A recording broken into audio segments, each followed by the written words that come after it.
दोस्तों yes bank की बात करें, यहाँ पे दो बड़ी अपडेट निकल के आ रही है।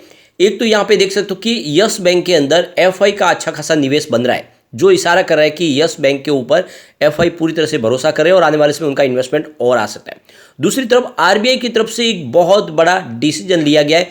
आरबीआई ने एक तरह से आगाह किया है बैंकों को, क्या है पूरा मामला उसको समझने की कोशिश करेंगे। वैसे यस बैंक ने अपने क्वार्टर 4 के रिजल्ट को डिक्लेयर कर दिया है। रिजल्ट काफ़ी बेहतर रहा है, लेकिन उसके बावजूद भी जो मार्केट एक्सपर्ट है वो लगातार बहुत ज़्यादा इस समय डराने की कोशिश करे रिटेल इन्वेस्टर को, जबकि जम के खरीदारी करे बड़े फंड हाउस और म्यूचुअल फंड की भी जम के खरीदारी हो रही है। तो ये बार बार ऐसे ही किया जाता है। हर बार आप देखें तो टारगेट वही दिखाया जाता है, चाहे कितनी भी इंप्रूवमेंट दिखाए यस बैंक रिजल्ट में, लेकिन टारगेट वही 9 के 10 9 के 10 टारगेट आते हैं। लेकिन ऐसा आप समझ सकते हो कि यस बैंक मजबूत बहुत ज़्यादा हो चुकी है। डिजिटल टेक्नोलॉजी में यस बैंक बहुत आगे निकल चुकी है। आप ये समझ ही सकते हो कि क्रेडिट कार्ड और डेबिट कार्ड के मामले में दूसरी बैंकों को बहुत पीछे छोड़ दिया है। तो ये जो सारी बातें ये साबित करिए कि यस बैंक पे आने वाले में तेजी का दौर फिर आएगा। यस बैंक की पिछले कुछ सालों की परफॉर्मेंस कैसी है वो भी समझने की कोशिश करेंगे। सबसे पहले जो यहाँ पे हम देखें तो यस बैंक का जो इस रिजल्ट के बाद देखें तो जो गिरावट थी वो भी थम चुकी है। जो सबसे बड़ा डर था लोगों का लॉक इन पीरियड का, वो भी खत्म हो चुका है। अब सिर्फ एक मामला है, वो है 81 बॉन्ड्स का मामला जो सुप्रीम कोर्ट में है। लेकिन उसमें भी 90% जीत यस बैंक की ही होगी, क्योंकि नियमों के तहत ही 81 बॉन्ड्स को राइट ऑफ किया गया। तो सुप्रीम कोर्ट भी जो नियम बने हुए उसके तहत ही यहाँ पे फैसला आने की संभावना बनेगी। लेकिन जो भी है मामला सुप्रीम कोर्ट में, फैसला जिस तरफ आएगा उसके हिसाब से संभावना बनेगी। लेकिन फैसला अगर निगेटिव आएगा तो गिरावट थोड़ी सी जरूर हो जाएगी, क्योंकि अमाउंट बहुत बड़ी है। तो इन सारी बातों को समझेंगे इस वीडियो के माध्यम से। लेकिन फ्रेंड, उससे पहले अगर आप पहली बार हमारे चैनल पे आए तो चैनल को सब्सक्राइब कर दीजिए, एक बेल आइकॉन दबा दीजिए ताकि जब भी नया वीडियो बने पहला नोटिफिकेशन आपको मिले। वीडियो पसंद आए तो लाइक शेयर जरूर कीजिए। चलो फ्रेंड्स, वीडियो स्टार्ट करते हैं। मैं हूं आपका दोस्त एसबी दवे और हमारे अपने चैनल ऑनलाइन कमाई में आपका बहुत बहुत स्वागत है। सबसे पहले अगर फ्राइडे के कारोबार की बात करें तो 15.70 पर स्टॉक ने क्लोजिंग दी थी 0.64% की तेजी के साथ। और इस समय देख सकते हो स्टॉक 15 के ऊपर मजबूत सपोर्ट बनाया हुआ है। अब यहाँ पे देख सकते हो कि एफपीआई ने देखे तो yes bank, IDFC first bank और एक्सिस बैंक में अपनी होल्डिंग अच्छी खासी बढ़ाई है। लेकिन दूसरी तरफ देखे तो इन्होंने आरबीएल बैंक और इंडसइंड बैंक में अपनी होल्डिंग को कम किया है। फाइनेंशियल ईयर 2023 की बात तो एफआई की तरफ से करीब 30,000 करोड़ का निवेश किया गया बैंकिंग और फाइनेंशियल सेक्टर के अंदर। तो ये जो लेटेस्ट शेयर होल्डिंग डाटा निकल के आया उसमें फॉरेन पोर्टफोलियो इन्वेस्टर का जो होल्डिंग है उसमें आरबीएल बैंक में उन्होंने 4% की अपनी होल्डिंग कम की है। जो देख सकते हो कि पिछले क्वार्टर में उनकी 25% के आसपास की होल्डिंग थी मार्च में। अब इंडसइंड बैंक की बात करें तो उन्होंने भी अपनी होल्डिंग को करीब 4% कम किया है।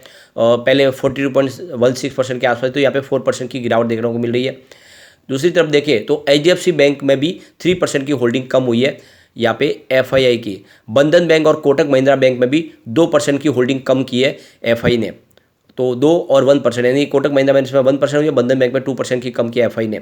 आईसीआईसीआई बैंक की बात है तो अनचेंज है होल्डिंग, यहाँ पे जो पुरानी होल्डिंग थी वही है, यहाँ पे कोई चेंज नहीं किया गया। यानी आईसीआईसीआई बैंक में उन्होंने अभी भी भरोसा बनाए रखा, लेकिन दूसरी बैंकों से अपना लगातार अपनी होल्डिंग को कम किया है। अब यहाँ पे कांति बैठनी जो डायरेक्टर है इक्विटी स्ट्रेटेजी वेल्थ मिल सिक्योरिटीज़ के, उनका कहना है कि ये जो बैंकों में होल्डिंग कम हुई है इसके पीछे वजह है कि पिछले क्वार्टर में एफपीआई ने अपनी होल्डिंग बैंकिंग और फाइनेंशियल सेक्टर में बहुत तेज़ी से बेची है। वहाँ पे उन्होंने अपना निवेश बेचा। वैसे तो ओवरऑल उन्होंने काफ़ी ज़्यादा बिकवाली भी की है, लेकिन स्पेशली उन्होंने बैंकिंग शेयरों में बिकवाली की, जिस वजह से इन बैंकों में आपको बिकवाली दिखाई दे रही है। दूसरी तरफ जियोजित फाइनेंशियल सर्विस के वीके विजय कुमार का कहना है कि पिछले क्वार्टर के दौरान देखें तो एफपीआई ने अपनी होल्डिंग बहुत ज़्यादा बेची है मार्केट में। लगातार वो सेलर बने हुए थे और वहाँ पे ज़्यादा होल्डिंग बेची जहाँ पे उनको अच्छी खासी प्रॉफिट मिलती है। पिछले दिनों बैंकों ने अच्छा किया था तो वहाँ से बैंकों ने अपनी प्रॉफिट बुकिंग की है उन्होंने। वैसे आप देखें तो बैंकिंग सेक्टर से ज़्यादा उन्होंने आईटी सेक्टर से पैसे निकाले, करीब 51,138 करोड़ का उन्होंने निवेश निकाला। ऑयल एंड गैस सेक्टर से उन्होंने 37,674 करोड़ का इन्वेस्टमेंट निकाला है अपना। लेकिन अप्रैल से देखें तो फिर से नेट बायर बन चुके हैं, एफआई बाजार में फिर से लौट आए और इस समय वो इन्वेस्टमेंट शुरू कर चुके हैं। बैंकिंग सेक्टर में भी उनका निवेश आना शुरू हो चुका है। फिलहाल एफआई की तरफ से 4,410 करोड़ की खरीदारी फाइनेंशियल और बैंकिंग सेक्टर में हो चुकी है। दूसरी तरफ देखें तो कुछ बैंकों के अंदर एफआई ने होल्डिंग बढ़ाई थी क्वार्टर 3 के दरमियान भी। आप देखें तो इसमें यस बैंक जिसने 12% की होल्डिंग बढ़ाई है, आईडीएफसी फर्स्ट बैंक में 6% की होल्डिंग एफआई की बढ़ी और एक्सिस बैंक में 2% की होल्डिंग बढ़ी। तो ये देख सकते हो कि ये जो होल्डिंग बढ़ी है ये 3 बैंकों के ऊपर इस गिरावट के दौर भी भरोसा किया, यानी यस बैंक को उस कैटेगरी में रखा गया है जहाँ पे देख सकते हो कि एक तरफ तो दूसरी बैंकों से उन्होंने पैसे निकाले, लेकिन यस बैंक में ऐसा नहीं हुआ, बल्कि उन्होंने अपनी होल्डिंग को बढ़ाया। और एक तरह से देखें तो एक काफ़ी बड़ा एक पॉजिटिव ट्रिगर है यस बैंक के लिए। यस बैंक की होल्डिंग देखें तो 23.10% के आसपास थी मार्च क्वार्टर के दौरान, जो पहले देखें तो दिसंबर क्वार्टर में 10.97% के आसपास थी, जिसमें आप देख सकते हो 9.99% की स्टेक है यह एडवेंट और कार्यालय को एफपीआई के माध्यम से, डायरेक्ट एफडीआई के माध्यम से दी गई है। तो उसके बावजूद भी देखें तो यस बैंक की होल्डिंग बड़ी है, और ये एक इशारा है कि यस बैंक पहली पसंद बना हुआ इस समय एफआईआई का। अब हम चलते हैं दूसरी उस बड़ी अपडेट की तरफ। आरबीआई ने आगाह किया बैंकों को कि वो अनसिक्योर्ड लोन जो दे रहे हैं उसको कम करें। उसके ऊपर जिस तरह से लगातार अनसिक्योर्ड लोन बांटा जा रहा है, उसमें जिस तरह से अमाउंट बढ़ रही है उसको कम करना जरूरी है। ये बहुत ज़्यादा रिस्क है, और आने वाले समय हो सकता है कि अनसिक्योर्ड लोन की वजह से यूएस जैसी कंडीशन, जिस तरह से यूएस की बैंक डूबे, बैंकों को भी सामना करना पड़ता है। तो स्पेशली प्राइवेट सेक्टर की बैंकों को कहा गया है कि आप अनसिक्योर्ड लोन न बांटें। तो फिलहाल रिजर्व बैंक ऑफ इंडिया बहुत तेज़ी से नज़र रख रही है सभी बैंकों के ऊपर, उनके पोर्टफोलियोज के ऊपर, लगातार उनको मॉनिटरिंग कर रही है किसका कितना निवेश है, किस तरफ है, किसका जो लोन बांटा है वो कितना अनसिक्योर्ड और कितना सिक्योर्ड लोन है। तो उसके ऊपर खास ध्यान रखा जा रहा है। और जिस तरह से अनसिक्योर्ड लोन काफ़ी प्राइवेट बैंकों का बढ़ा है, इसी को लेकर चिंता व्यक्त की है यहाँ पे बैंक आरबीआई की तरफ से। तो यहाँ पे जो रिपोर्ट निकल कर द हिंदू बिजनेस लाइन की, उसमें कहा जा रहा है कि जो एवरेज अनसिक्योर्ड लोन है प्राइवेट बैंकों का वो करीब 300 बेसिस पॉइंट के हिसाब से बढ़ता हुआ दिखाई दे रहा है जून 2022 के बाद 20 के बाद। तो यहाँ पे देख सकते हो फरवरी 2022 से लेकर फरवरी 2023 तक की बात करें तो जो अनसिक्योर्ड लोन है वो करीब 2.2 ट्रिलियन रुपीज़ के आसपास है, जो काफ़ी बड़ी अमाउंट है। और देख सकते हो पहले जो 1.18 ट्रिलियन रुपीज़ के आसपास था, तो लगातार अनसिक्योर्ड लोन बढ़ा है। दूसरी तरफ अगर आप देखें तो ये जो होम लोन बांटा गया अनसिक्योर्ड लोन उसके आसपास, यानी 2.49 ट्रिलियंस का आप देखें रुपीज़ का यहाँ पे होम लोन बांटा गया है। तो एक तरह से देखें जितना होम लोन बांटा गया उतना ही अनसिक्योर्ड लोन भी बांटा गया, जो बहुत बड़ी एक रिस्क की तरफ इशारा कर रही है। तो केयर रेटिंग की तरफ से जो यहाँ पे रिपोर्ट पेश की गई है उसमें कहा गया कि अनसिक्योर्ड लोन जो मार्केट का है उसकी वैल्यू करीब 13.2 ट्रिलियन रुपीज़ के आसपास है, जो काफ़ी बड़ी अमाउंट है। और इसमें एनबीएफसी भी शामिल है और बैंकिंग सेक्टर भी शामिल है।